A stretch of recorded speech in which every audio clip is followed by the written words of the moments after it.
Be better interaction of the research being done by marine scientists. There has to be better communication. I wanted to bring people into the picture because marine science and policy are two abstract concepts. And maybe what we're talking about is bringing marine scientists and policy makers together and get them communicating effectively and sharing information, because policy, hopefully, is not made by one person sitting in a room alone. And more in the Caribbean, we're seeing policy making being a participatory process, involving all of the stakeholders with interests, rights, and responsibilities, whether it's local communities, businesses, resource users, NGOs, universities, and so on. And so all of those people are contributing to making policy. So in fact, all of those people need to be brought into the picture, better understand the science, and better be able to ask the questions of the scientists that they need answered.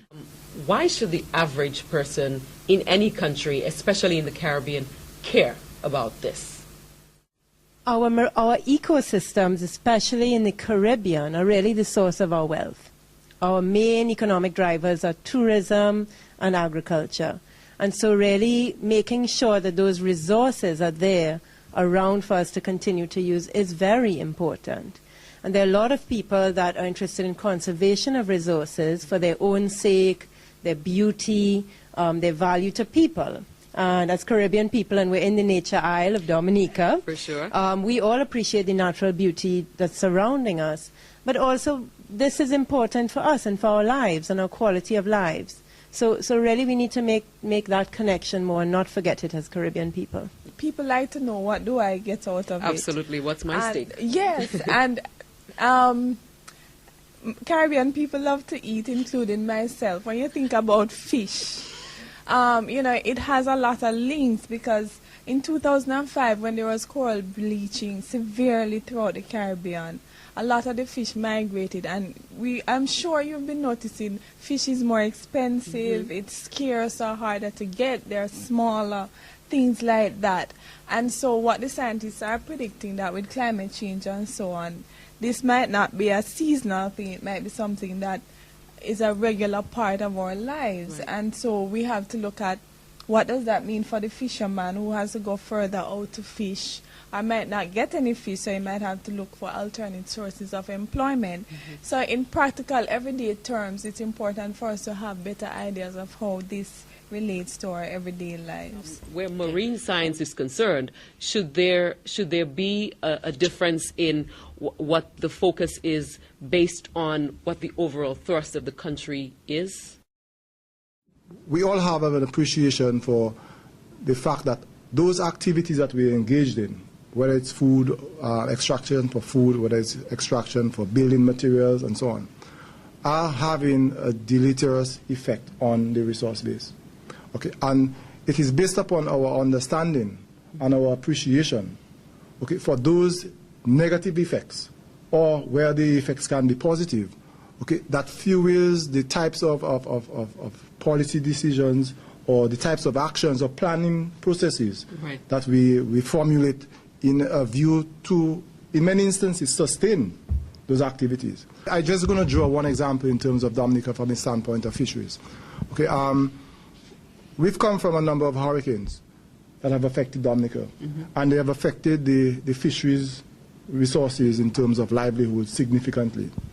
And one particular area of much interest to us is the fish pot fishery. And we know for a fact that Dominica has depended on coastal fisheries for a very long time. Until recently, we observed that in 1 year, we had over 1,000 fish pots lost. And the following year, we had another 1,000-something fish pots lost. And it strikes us that everybody who was involved in the fishing industry from the fisher's standpoint felt that those pots, once they were lost from the hurricane issues, they were all derelict and destroyed and were no longer functional. Okay? So if we continued on the premise that once a hurricane passes and the fishermen cannot find the pots anymore, they are destroyed, then that framework and the development of our knowledge base, just on that premise, without the scientific work to validate what is the exact and correct statements in relation to this. Then we go off with a process of feeding into the exploitation of resources that leads to its depletion. And eventually we reach a situation where the fishery becomes non-viable. Right. But because we were able to conduct some dedicated scientific work to ascertain the true state of those pots after the hurricane, we realized that a lot of these pots, a large percentage of these pots were not destroyed as perceived. But what were these pots doing? Their intentions were literally to catch fish. And they continued to do that and do it very effectively. But the fish that they trapped were trapped, okay, and eventually died in the pot because of stress. And so we had a very effective killing machine. So in addition to extracting fish for human consumption, we were literally engaged in a process of destroying fish for no reason, because these pots were literally there catching and catching and catching. So therefore, the policy now is required to be developed so as to manage that fishery much better.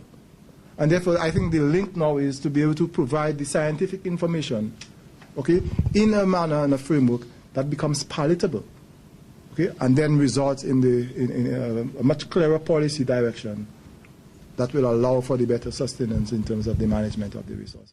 How are we going to make better links between policymakers at the national level with researchers that are in the region and outside of the region? How do we create the better link? We have just begun to put into place a management structure for marine protected areas in Grenada. So with his involvement now and his advice, okay, I am the coordinator. He came in and we wanted to look at co-management for the MPAs, the stakeholders taking a part in managing that MPA. And Patrick gave a lot of... And MPA is? Marine protected areas. Okay. So with Patrick's help now and guidance, we had the first draft of a co-management agreement. Now, how did that affect policy?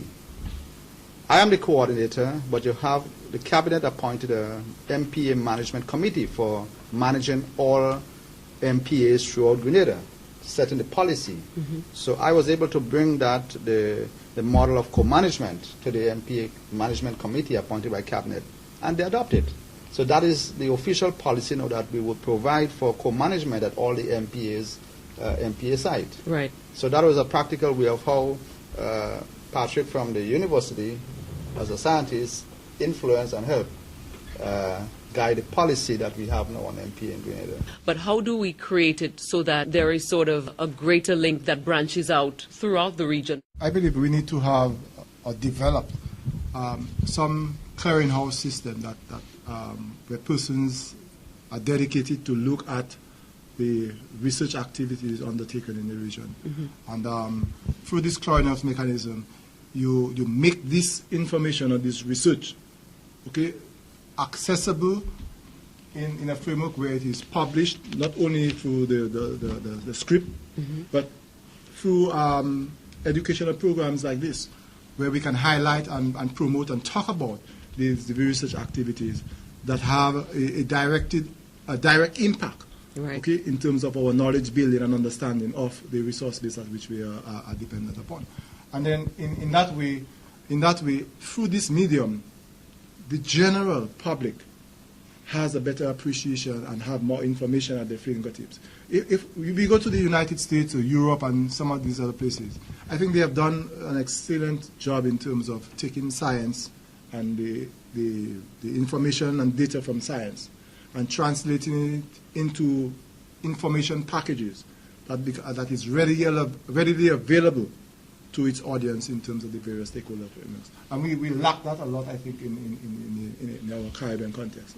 And I think a greater effort needs to be done in terms of bridging that gap, right, in terms of translating the scientific data into packaged information that is more accessible and that can be delivered in a format that becomes understandable by the general public. I see the credit that you're giving to the U.S., but we saw the limits of the technology base of the U.S. with the BP situation.